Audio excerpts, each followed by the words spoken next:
අපේම භූමියේ අපි යටත් වෙන්නේ නැහැ. ඉතිහාසයේ රෝම රාජ්‍ය ලෝපුරා රටවල් වලට බලපෑමක් වුණා.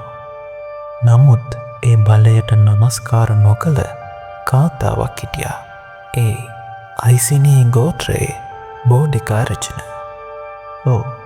අද ඇයගේ කතාවයි. ඇය මහා මාලිගාවක උපන් කෙනෙක් නොවේ. යුද්ධයෙන් උපන් කාන්තාවක්. ඇයගේ සැමියා මරණය වුවට රෝමානුවන් ඔවුන්ගේ පොරොන්දු බිඳහෙලා ඇගේ භූමිය අල්ලා ගත්තා. දියණියන්ව අමනුෂ්‍ය ලෙස පීඩාවට ලක් කළා.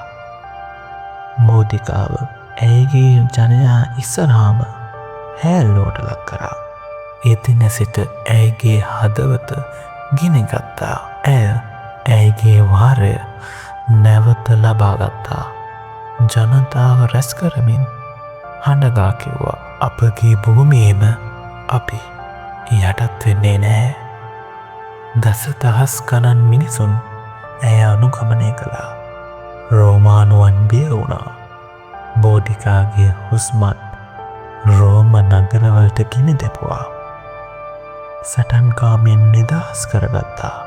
ගෞරවය නැවත ලබාගත්තා. නමුත් ජයග්‍රහණය දින කිහිපයකට පමණයි.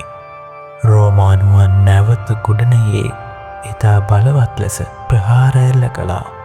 අවසානයේ බෝධිකාගේ විප්ලවය පරාජයට පත් වුණත් ඇයගේ ආත්මය කිසිදා නොමැකී.